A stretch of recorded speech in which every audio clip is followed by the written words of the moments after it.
परम कृपा। हाथ जोड़कर अंतर हृदय से सर्वप्रथम धन्यवाद दो हे कृष्ण, ये 7 दिवसीय श्रीमद् भागवत का ये परम रस आप करुणा करके हम सबको प्रदान कर रहे हैं।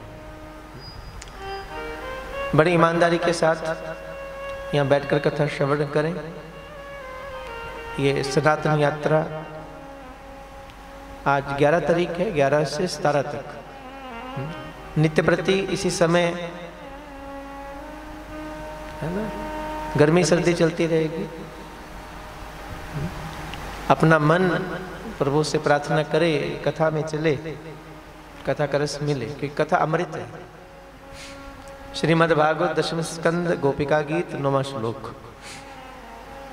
तब कथामृतम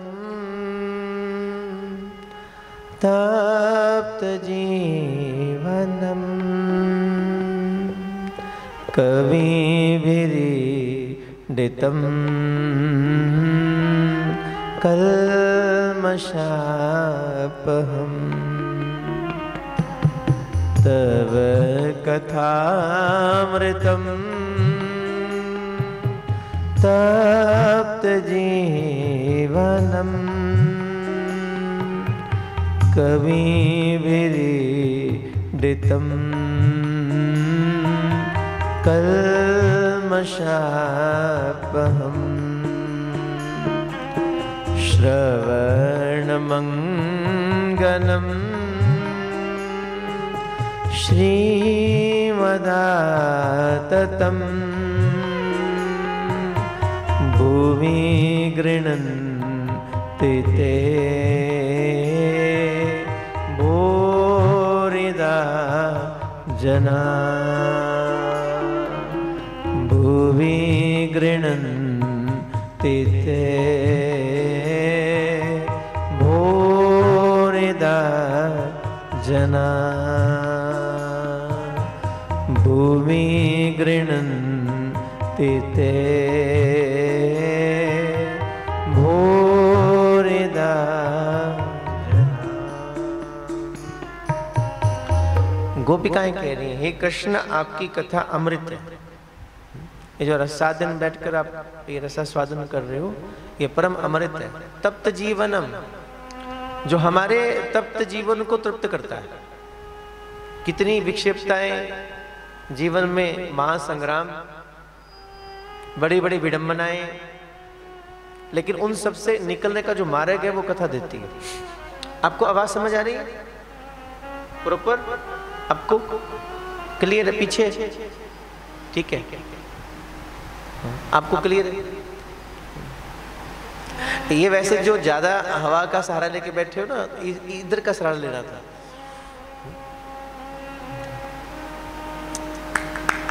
बोलना नहीं,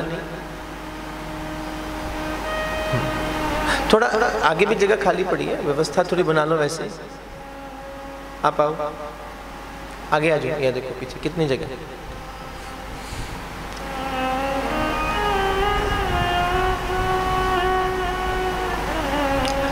कभी भीड़ितम कल्मषापहम्, हमारे भीतर की कलुषा को खत्म करती कथा। कथा की महिमा, प्रथम दिवस कथा का महात्म्य होता है। महात्मा ने महिमा, हम क्यों सुन रहे हैं? आप 7 दिन बैठकर यहाँ पर कथा का श्रवण करें, पर किस लिए? क्या मिलता है? क्या अनुभूति होती है? देखो मैं कहूँ फिर एक बात कि 7 दिन कथा सुनकर कृष्ण मिले कि नहीं मिले, वो मेरा डिपार्टमेंट नहीं है, उसकी मेरी कोई गारंटी नहीं है। भगवान मिले कि नहीं मिले इसकी गारंटी तो संसार में कोई नहीं दे सकता। वो स्वतंत्र ईश्वर है, जब मन करे सो आए, जिसके पास चाहे उसके पास जाए। हाँ, इतना आवश्यक है कि 7 दिन आप बैठकर कथा श्रवण करते हैं, तो कथा श्रवण करने की महिमा यही है कि श्रवण करते करते करते करते जीव का मंगल होता है। इसी को गोपिकाएं कह रही है श्रवण मंगलम, कि प्रभु आपकी कथा का श्रवण करने मात्र से जीव का मंगल होता है। और श्रीमद् भागवत के 7वें स्कंद में भक्त शिरोमणि प्रहलाद भक्ति के 9 प्रारूप की बात करते हैं, जिसमें प्रथम है श्रवणम, और उसके बाद कीर्तनम, स्मरणम, विष्णु स्मरणम, पाद सेवनम, अर्चनम, वंदनम, दास्यम, सख्यम, आत्म निवेदनम। प्रथम प्रारूप श्रवण है। श्रवण की बड़ी महिमा है। जपजी साहब में गुरु महाराज फरमाते हैं कि नानक भक्ता सदा विगास, सुनिए दुख पाप का नाश। केवल भगवान की कथा सुनने मात्र से आपके जीवन के सभी कष्ट, दुख, क्लेश सब खत्म हो जाते हैं, मात्र सुनने मात्र से, श्रवण करने मात्र से। लेकिन सुनने का, श्रवण का अर्थ क्या है? मैं जो बोलूं वो आपके कान तक जा रहा है, लेकिन आपका मन यहां नहीं है, तो फिर श्रवण नहीं होगा। मेरे शब्द आपके कान तक तो जा रहे हैं, लेकिन आपका मन कहीं और है ना। कई बार ऐसा लगता है कि हम सत्संग सुन रहे हैं, लेकिन वास्तविकता ये होती है कि शरीर बैठा है, मन कहीं और दौड़ता है। ये मन बड़ा चंचल है, तेरा भजन करूं कैसे, जितना इसे समझाऊं उतना ही मचल जाए, है ना। इसलिए बड़ी सावधानी की यात्रा है कि कथा आपके मन का विषय है, आपके शरीर का विषय नहीं है। पहला दिन कुछ समझने का है, पहला दिन थोड़ा इंट्रोडक्शन का होता है। फर्स्ट डे जो है यात्रा का प्रथम पड़ाव, ये जो आज प्रथम दिवस है यात्रा का, ये समझने के लिए आप क्यों आ रहे हैं, क्या मिलेगा। इसलिए कुछ नियम भी हैं। सबसे पहला नियम यही है, बड़ी ईमानदारी के साथ आप बैठिए यहाँ पर। 2 कारणों से आप कथा में आएंगे। ये एक जो लोग बीच में बोलते हैं ना, वो आपस में ग्रुपिंग करके क्यों बैठे? इतना कीमती समय निकाल के आए तो यहां दो ना।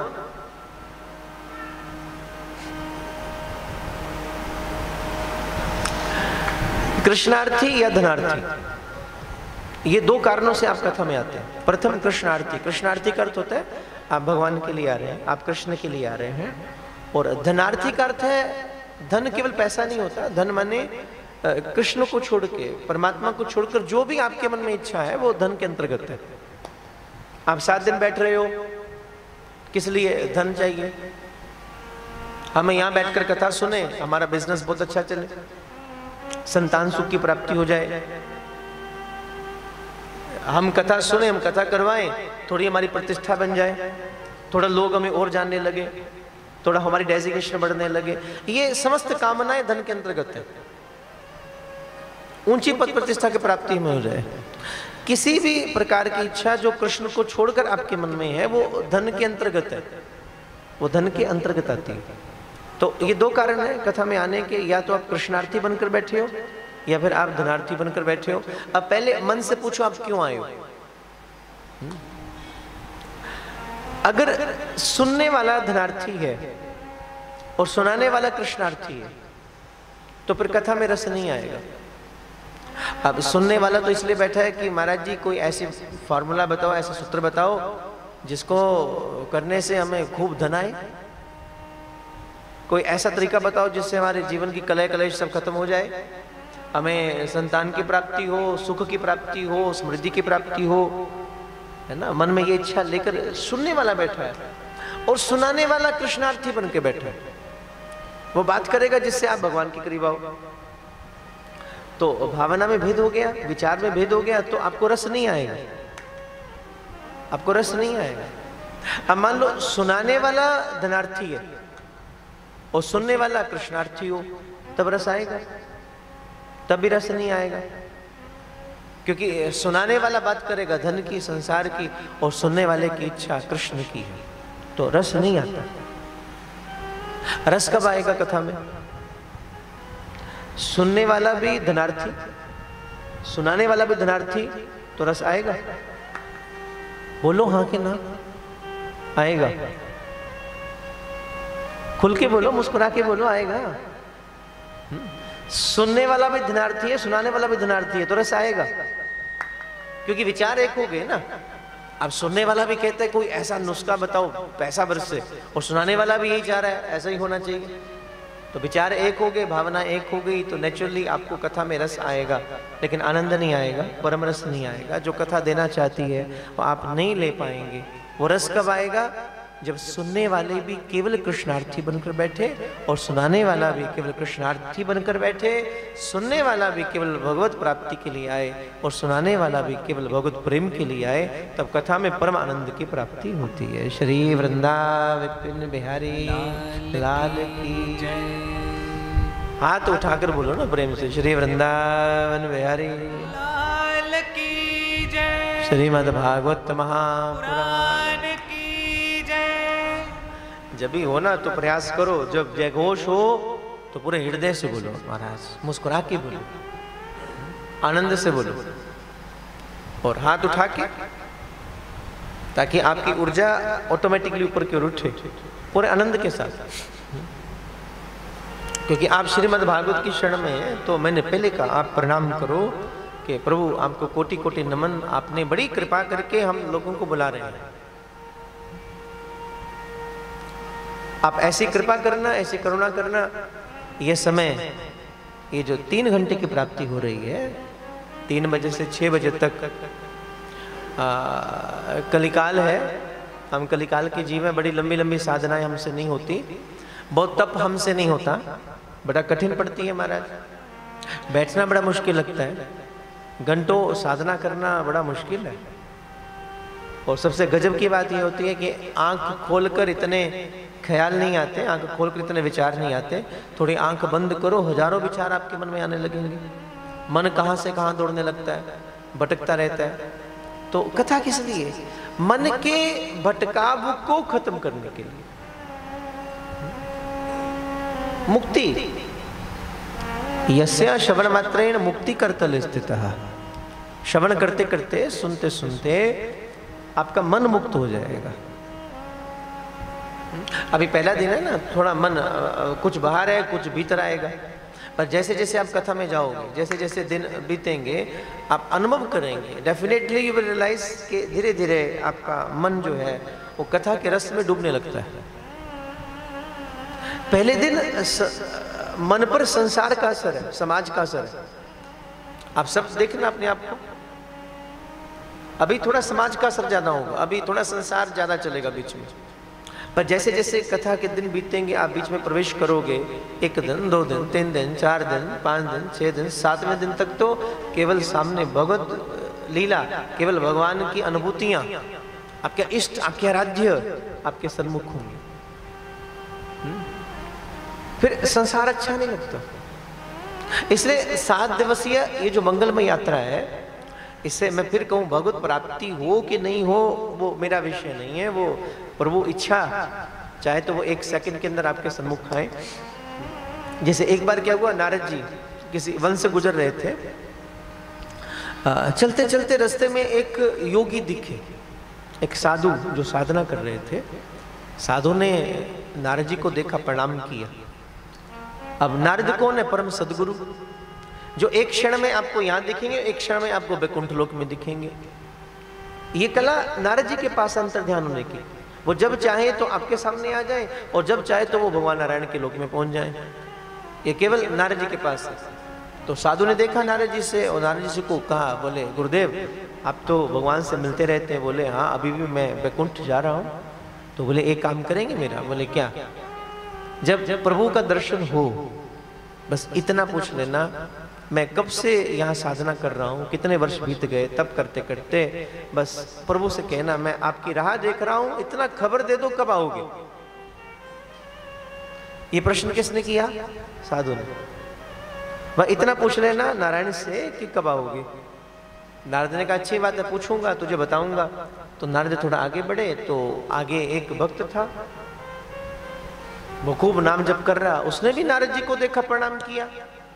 अब वही प्रश्न उसने भी नारद जी से किया। बोले गुरुदेव आप वैकुंठ तो जाते रहे? बोले अभी भी जा रहा हूँ। तो मेरा एक प्रश्न करना नारायण से, मैं कब से उनका स्मरण कर रहा हूँ, कृपा करो, कब आओगे? प्रश्न एक ही है। साधु ने भी यही पूछा है, भगवान से पूछना, बहुत वर्ष बीत गए साधना करते करते, खबर दीजिए कब आएंगे। और भक्त ने भी यही पूछा है, आप बताएं प्रभु कब कृपा करोगे। तो वैकुंठ गए, नारद जी मिले, प्रणाम किया भगवान से और दोनों के प्रश्न रखे। बोले कि योगी जो दिन रात आपकी साधना करता है, इतने वर्ष बीत गए हैं, वो कुछ प्रश्न कर रहा है, पर वो आप कब आएंगे? तो भगवान ने उत्तर दिया, उसको खबर देना, अभी तेरी साधना पूरी नहीं हुई है, अभी कई वर्ष और लगेंगे, तो थोड़ी प्रतीक्षा करना, उसके बाद आऊंगा। नारद जी ने पूछा, ठीक है प्रभु, तो जिस भक्त ने पूछा था उसके लिए आपका क्या उत्तर है? भगवान हंसे, मुस्कुराए, बोले उसको बोलना, जिस वृक्ष के नीचे बैठा है इसके पत्ते गिनना, इतने जन्मों के बाद आऊंगा। प्रश्न एक ही था।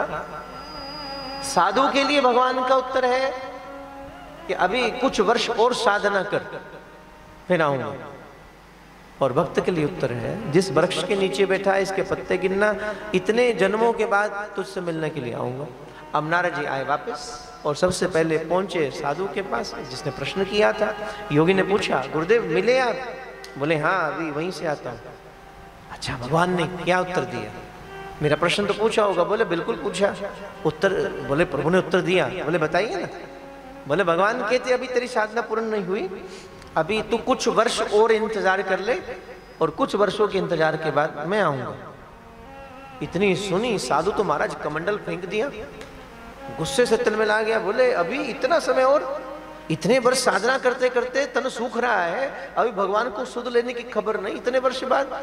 नारद तो दौड़े, मारा ये तो गड़बड़ हो गई। आगे चले तो आगे भक्त ने रास्ता रोक लिया। बोले गुरुदेव आप जाए? बोले हाँ। भगवान से मेरा प्रश्न किया? बोले किया। उत्तर क्या दिया? अब नारद जी को थोड़ा संकोच। बोले उसको तो अभी खबर दी थी कुछ सालों के बाद आऊंगा, तो उसकी हालत ऐसी है, इसको कोई खबर दूं इतने जन्मों के बाद आऊंगा, ये क्या करेगा? भक्त ने पूछा, गुरुदेव बताइए ना, भगवान से प्रश्न तो किया होगा। बोले किया। क्या उत्तर लेकर आए? भगवान के अब संकोच तो हो रहा था। बोले प्रभु ने कहा, जिस वृक्ष के तले तो बैठा है इसके पत्ते गिनना, इतने जन्मों के बाद आऊंगा, इतने जन्मों के बाद आऊंगा। इतनी खबर सुनी, आप यकीन मानो वो नाचने लगा, बड़े आनंद में डूब गए। अब नारद जी को लगा, बोले तूने खबर ध्यान से नहीं सुनी, तूने, मुझे लगता है तूने ध्यान से सुना नहीं मैंने क्या कहा।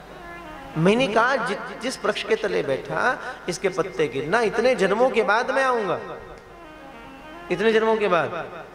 वक्त रो रहा था, आओभाव की स्थिति थी, नेत्र भरे हुए थे, अधरण पर मुस्कुराहट थी, द्रव्य नृत्य कर रहा था। बोले तभी तो नाच रहा हूं। बोले किस लिए? कम से कम भगवान ने खबर तो दी कि वो आएंगे, बस मैं प्रतीक्षा करने को तैयार हूं। आए कभी भी, क्या फर्क पड़ता है, कभी भी आए, मैं प्रतीक्षा को तैयार हूं। और उसी वक्त भगवान प्रकट हो गए, उसी क्षण भगवान सन्मुख आए। अब नारद जी ने कहा, प्रभु आप तो कहते थे, आपने झूठा बना दिया, आप बोलते थे इतने जन्मों के बाद अभी आ गए। भगवान मुस्कुराए, बोले मेरे आने में देरी नहीं है, जिस दिन मेरे भक्त का विश्वास मेरे प्रति परिपूर्ण हो जाता है, मैं फिर एक क्षण की देरी नहीं करता, मैं उसी वक्त अपने भक्त के सामने प्रकट हो जाता हूँ। श्री वृंदावन।